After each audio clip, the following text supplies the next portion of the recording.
Olá pessoal, dando continuidade aqui ao nosso curso, né, de Física 1. Hoje nós vamos nessa aula falar um pouco sobre movimento, aceleração, velocidade, alguns conceitos aí que são importantíssimos, né, na continuidade aí do nosso curso, que nós precisamos nos atentar bem aqui, ok? Vamos então, deixa eu só abrir aqui para a gente a nossa apresentação.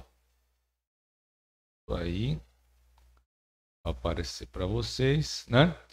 Então, o primeiro conceito aqui importante, né, que eu gostaria de ressaltar com vocês é sobre o referencial, né? E a partir disso, como que a gente pode dizer se um corpo está ou não em movimento, certo? Então, se a gente olhar para essa figura, vamos supor que este senhor aí que está sentado nesse montinho, né? Ele vai contar para alguém, dizer para alguém se aquelas outras pessoas que estão dentro do ônibus estão em repouso ou em movimento, né? É claro que em relação a esse senhor, o ônibus está em movimento, né? Pelo que a figura nos coloca aí, e consequentemente as pessoas que estão dentro do ônibus estão em movimento. Né? Em relação a esse observador externo, né?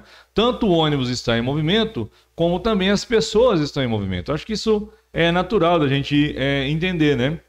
E se o que parece ser uma senhora ali, né? Atrás desse outro com um cavanhaque aí, ela for descrever o movimento, e que ela pode dizer? Não, que aquela pessoa que está à frente dela, ela está parada. Por quê?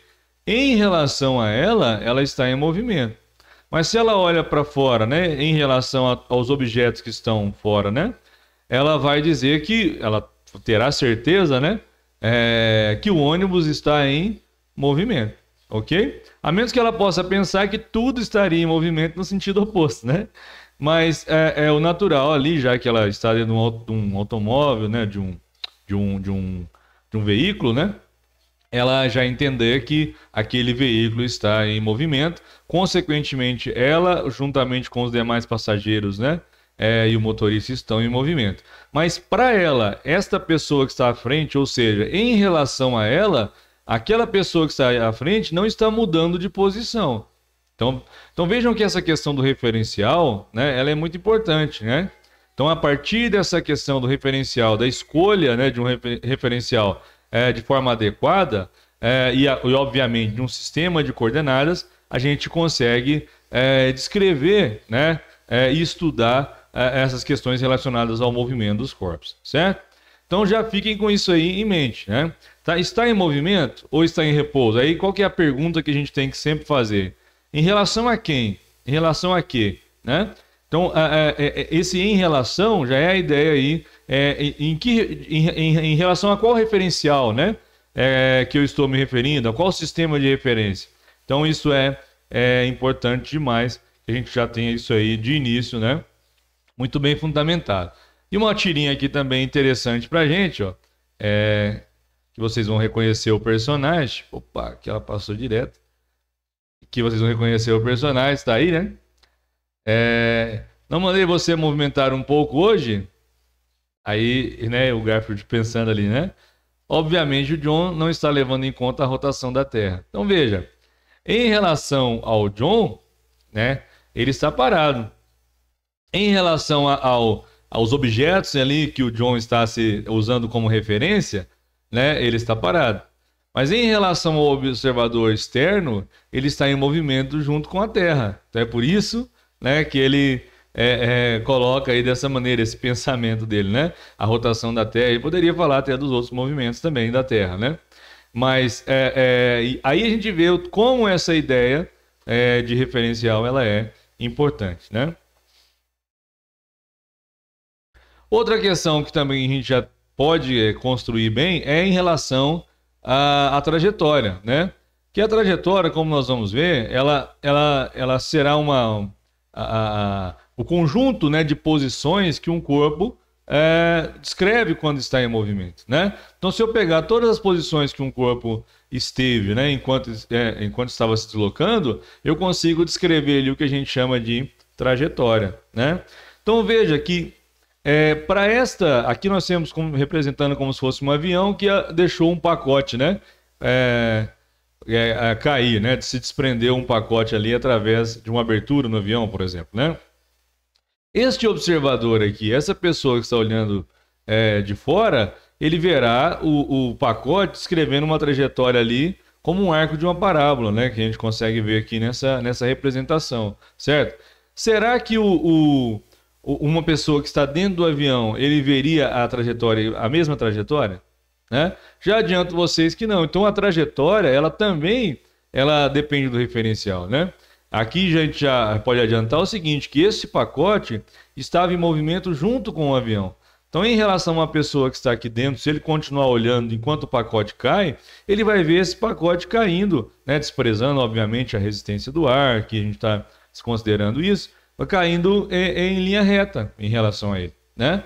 Então, essa trajetória, ela depende do referencial também, né? Depende de onde, em que sistema de referência está cada observador, ok?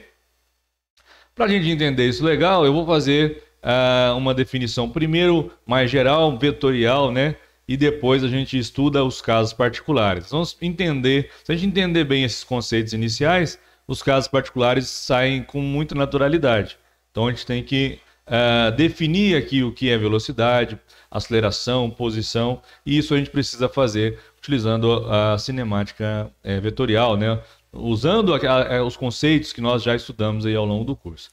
Então suponha que eu tenho um corpo, né, representado aqui por essa bolinha, como se fosse uma partícula, né, que ele está nesta posição. E eu tenho aqui o meu sistema de coordenadas x e y, né, e eu vou descrever aquela posição do corpo. Posição, né, deslocamento, velocidade, aceleração, são todas grandezas vetoriais. Então, eu posso desenhar aqui um vetorzinho, partindo ali da origem do nosso sistema de referências, né? E esse vetorzinho, ele me dá a posição daquele corpo. Como eu estou considerando como se fosse o instante inicial, nós aqui comumente chamamos esse instante inicial de T0, né? Então, ali eu chamei de um R de T0. O R é um nome que eu estou dando, né, para aquele vetor. Poderia ser X, Y, S, poderia ser qualquer coisa.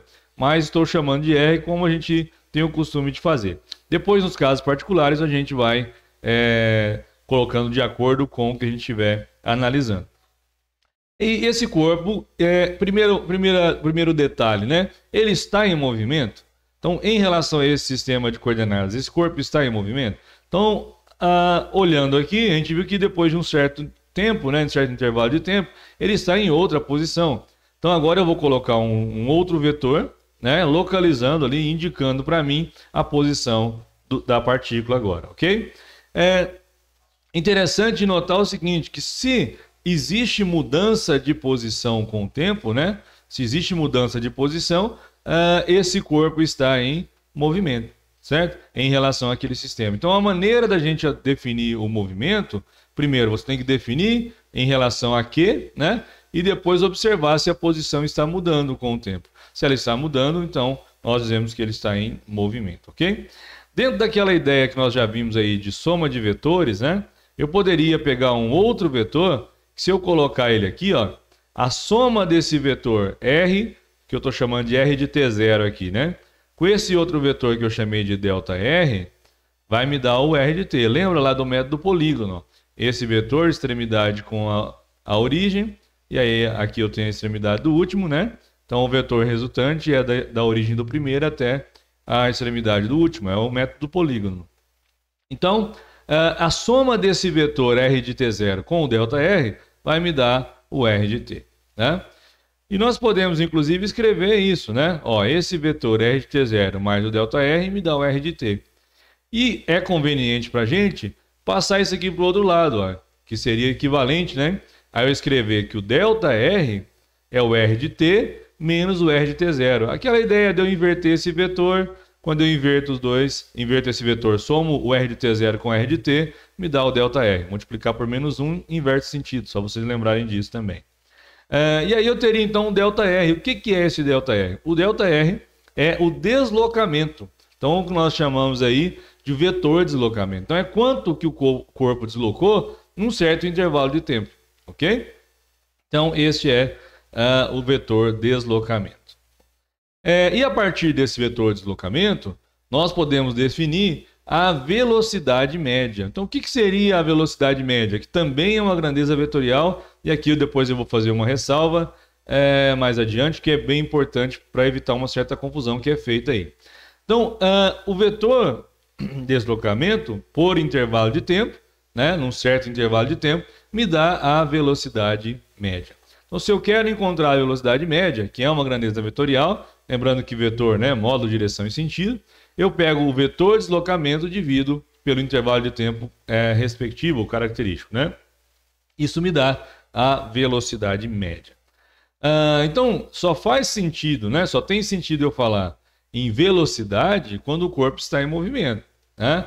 Então, se o corpo está em movimento, está mudando de posição, eu tenho um deslocamento, esse deslocamento por intervalo de tempo é o que a gente chama de velocidade média. Além da velocidade média, é claro que a gente tem também a velocidade instantânea. Como o próprio nome já diz, é a velocidade em cada instante. Mas isso eu vou deixar para a gente estudar em cada caso particular, como nós vamos ver um deles hoje ainda. Tá ok?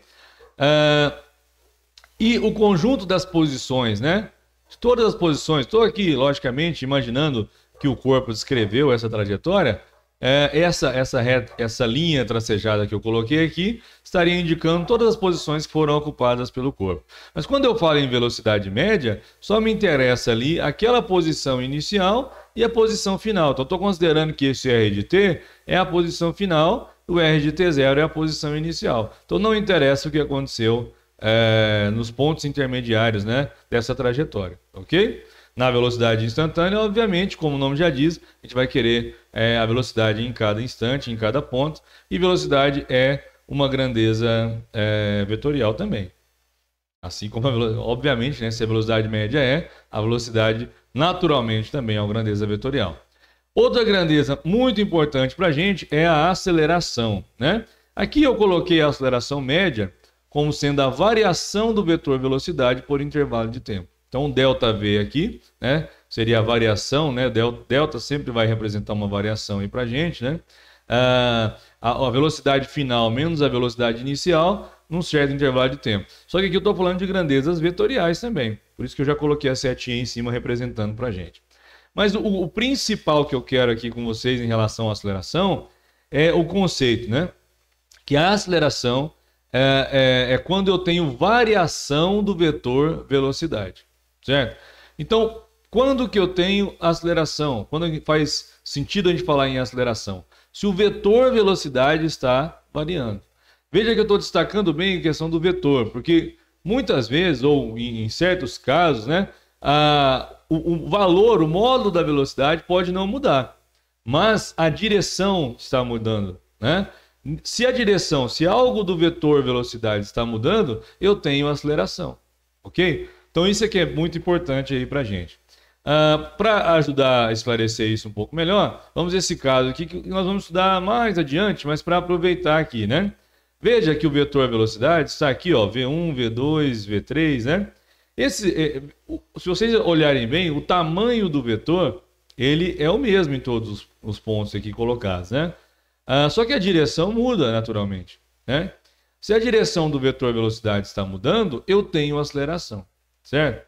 Nós vamos ver depois que tem uma componente da aceleração que é relacionada à mudança no valor da velocidade e outra que é na direção do vetor velocidade. Mas, independente disso, o principal que a gente já tem que tirar aqui agora é que o conceito de aceleração está relacionado com variação do vetor velocidade. Ok?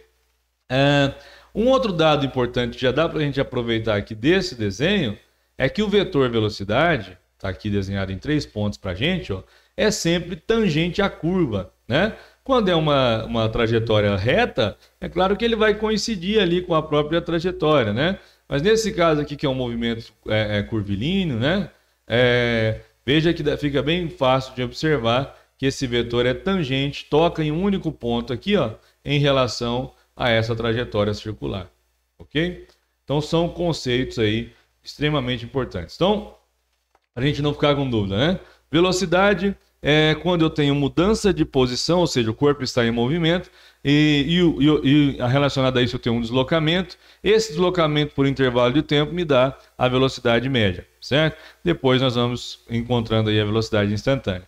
E o conceito de aceleração é a variação do vetor velocidade. Sempre que há variação do vetor velocidade, nós temos aceleração. Isso é algo aí extremamente importante para nós.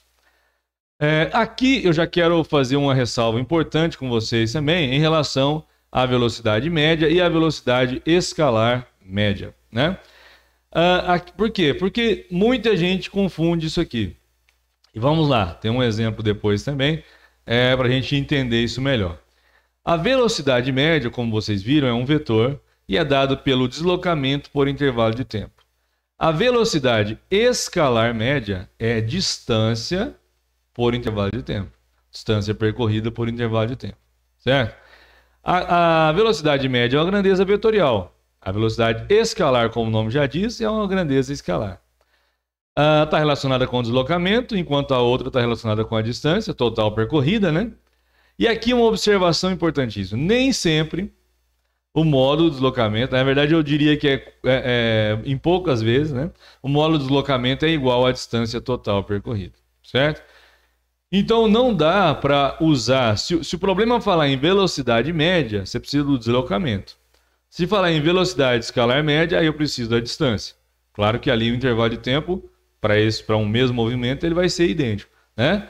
Mas o resultado vai ser completamente diferente dependendo da situação. Vamos ver um caso aqui, um exemplo que eu gosto de usar, de um nadador aqui que nada uma piscina completa, né? Ou seja, ele vai pular aqui, vai nadar até a outra borda e vai voltar, ok? Então ele vai até a outra borda e volta. Essa piscina ela tem um comprimento de 50 metros, então ele vai nadar 100 metros, ok? E aí nós queremos encontrar qual é a velocidade média e qual a velocidade escalar média. Será que vão ser iguais? Ou seja, será que o módulo, o valor da velocidade média, vai ser igual à velocidade escalar média? Vamos ver, né? E velocidade média, então, é o deslocamento por intervalo de tempo. A velocidade escalar média é a distância por intervalo de tempo. Nesse caso aqui, eu estou considerando 50 segundos, que é um tempo até próximo, né, do recorde do César Cielo, por exemplo, né? E aí nós temos aqui a velocidade escalar média, a distância por intervalo de tempo. Se ele vai até a outra borda e volta, ele nadou quantos metros? Ele nadou 50 mais 50, então ele nadou 100 metros, né? Então nadou 100 metros em 50 segundos, 100 metros em 50 segundos, a velocidade escalar média é 2 metros por segundo. Aqui já ressalvo, né, já ressalto para vocês que a unidade de velocidade no sistema internacional é o metro por segundo. A gente pode até, né, encontrar outras aí, quilômetros por hora, milhas por hora, quilômetros por segundo, mas no sistema internacional é metros por segundo, ok? Em relação à velocidade média, aí é o deslocamento por intervalo de tempo. E qual foi o deslocamento aqui? Aí é a questão importante, né? Qual foi o deslocamento? A distância foi 100 metros, mas e o deslocamento? Veja só, ele foi até a outra borda e voltou até da onde ele saiu.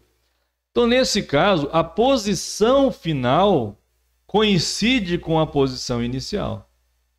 Se a posição final coincide com a posição inicial, qual foi o deslocamento? Vetor de deslocamento aqui. Não teve, né? O vetor de deslocamento é um vetor nulo, né? Então, nesse caso, a velocidade média eu até deixei a notação vetorial aqui por vetor nulo, né? É nula também. Por quê? Porque ele saiu, voltou à mesma posição, né? E não interessa qual é esse intervalo de tempo gasto, porque eu vou ter um vetor de deslocamento nulo pelo tempo, e isso me dá um vetor nulo também, né? Então, a velocidade média, veja, nem sempre ela vai ser igual à velocidade escalar média, né? Muitas vezes não vai ser. Inclusive, tem sérios equívocos. É lógico que isso aí vai continuar sendo falado assim, mas quando você está lá assistindo Fórmula 1, por exemplo, e o Galvão fala lá que deu uma volta completa e a velocidade média foi tanto. Não foi a velocidade média, né? Se ele saiu e voltou à mesma posição, foi a velocidade escalar média, foi a distância por intervalo de tempo. Então é um detalhezinho que faz toda a diferença, né? Então se for velocidade média é vetor deslocamento. Se for velocidade escalar média é distância. Então esse é o ponto aqui dessa parte, ok? Espero que vocês tenham compreendido bem, né, em relação a isso aí. E aí nós podemos estudar o primeiro caso particular, né, que é o movimento retilíneo uniforme, tá? Movimento retilíneo. Se é retilíneo, eu estou falando que é um movimento em linha reta. Retilíneo, né? Retilíneo, movimento em linha reta. Uniforme. Por que uniforme? Uniforme, vamos entender por que tem este nome aí, né? Não suponha que eu tenha uma partículazinha aqui, ó, que ela inicialmente ela está na posição 2, certo? E aí ela vai se movendo aqui, né, em um certo intervalo de tempo até chegar à posição 10, certo? Se eu for escrever esses dados, ó, ficaria aqui no instante t igual a 0, eu estou começando a marcar a partir do momento que ela estava na posição 2. Poderia ser diferente? Sim, mas geralmente a gente escolhe t igual a 0, a gente chama de t0, né? Esse inicial, quando estou começando a observar o movimento. Mas em algumas situações a gente pode ter que fazer diferente, tá? Mas o mais natural é assim. Então na posição, né, x igual a 2, quando t era igual a 0. Quando t era igual a 1, estava na posição 4, t igual a 2 na posição 6, t igual a 3 na posição 8, t igual a 4 na posição 10. Isso foi a tabelinha ali de valores do meu deslocamento. Se eu for escrever a velocidade média, agora já estou até omitindo a notação vetorial, porque eu estou falando em uma direção apenas, aí isso já tranquiliza muito para a gente, né? Aí eu escreveria que era o ΔX sobre ΔT, ou seja, x menos x0, que é o ΔX, t menos t0, né? Se eu pegar esses dois aqui, ó, esse intervalo aqui para eu calcular a velocidade média, como que vai ficar, né? Então fica lá, ó, 4 menos 2, que é o x menos x0, 4 menos 2, né? E t menos t0, 1 menos 0. Então fica 4 menos 2, 2, 2 dividido por 1, 2 metros por segundo, né?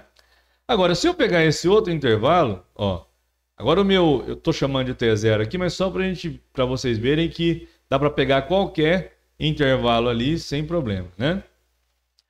Se eu estou considerando agora isso como meu inicial, veja só, aí eu teria que a velocidade média é 8 menos 4, né? Da posição aí, em relação ao que eu estou considerando, 8 menos 4, dividido por t menos t0, 3 menos 1.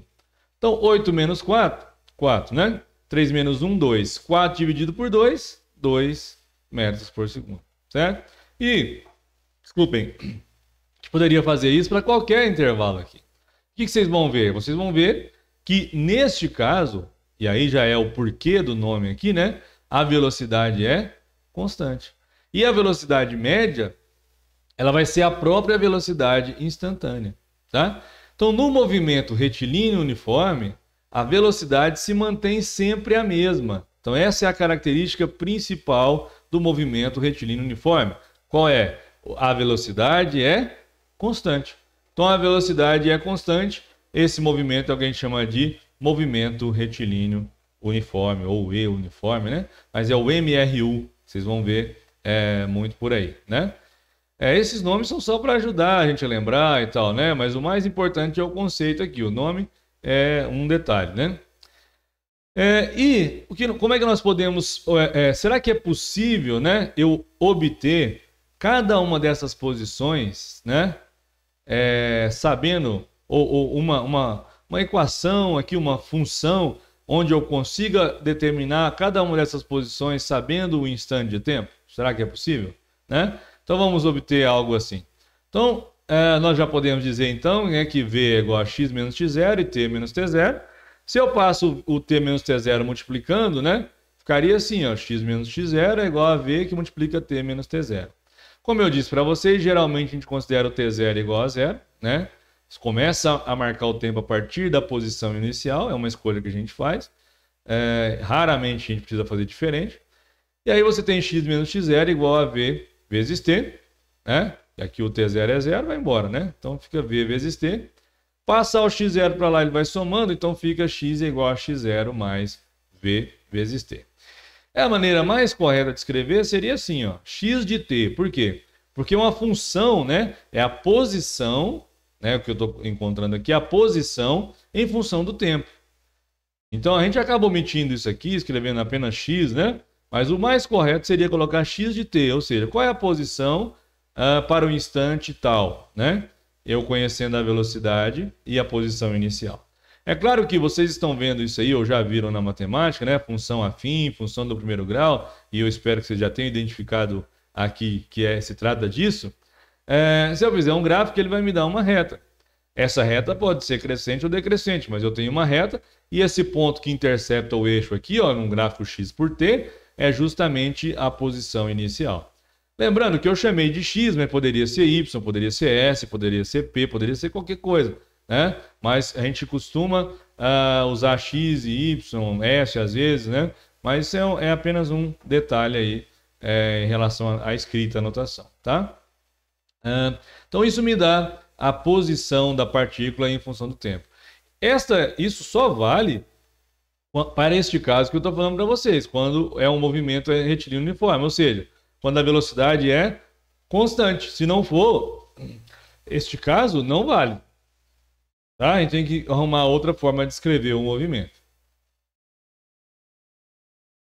Então vamos ver como que funciona isso. Ó, então, nós já calculamos a velocidade aí atrás, né, em outro momento, nesse que eu estou usando para exemplificar aqui para vocês, e ela deu 2 metros por segundo, né? A posição inicial, ó, quando t é igual a 0, a posição inicial é 2, né? Então como é que eu escreveria essa função? 2 mais 2 vezes t.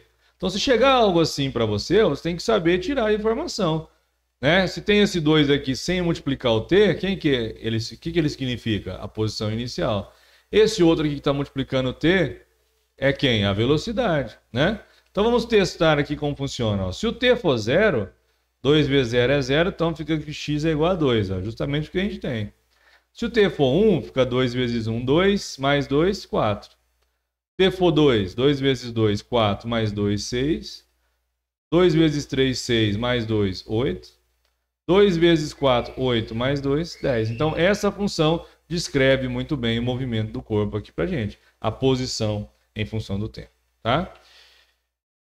Para a gente aqui finalizar, algo que a gente precisa, também é uma questão de classificação, né, que costuma aparecer. Então, se o corpo está deslocando ali, ó, no sentido positivo de x, né, veja que ele estava aqui, vai para 4, 6, 8 e 10, no sentido de crescimento de x, a gente diz que o deslocamento ele é positivo, é maior do que 0. E neste caso, o movimento é classificado como um movimento progressivo, né? O gráfico ficaria alguma coisa assim, esse ponto que intercepta é a posição inicial. Agora, se a partícula está indo no sentido oposto ao de crescimento de x, como se fosse um carro ali dando ré, né? Vamos pensar assim, né? Eu adotei positivo para lá. Nesse caso, o meu deslocamento, né? Ele seria menor do que 0, a velocidade acabaria sendo afetada aí também, e eu teria então um movimento que é chamado de retrógrado. Né? Acho que faltou até um acento aqui, mas vocês relevem. Daí eu teria o gráfico com essa cara, com esse formato. Né? Então nós temos aqui definindo a posição inicial, né, para a gente, e o gráfico nesse caso seria decrescente, né, mas ainda, obviamente, uma função afim, uma função de primeiro grau. Ok? Então é isso, pessoal, nessa aula. Eu espero que vocês tenham aí compreendido bem. Na próxima aula nós vamos estudar sobre o movimento uniformemente variado. Aí nós teremos aceleração, né, e outras coisas aí envolvidas também. E dando continuidade, estudando os movimentos de queda livre, lançamentos, né, e assim por diante. Espero que vocês tenham compreendido bem e até o próximo vídeo então.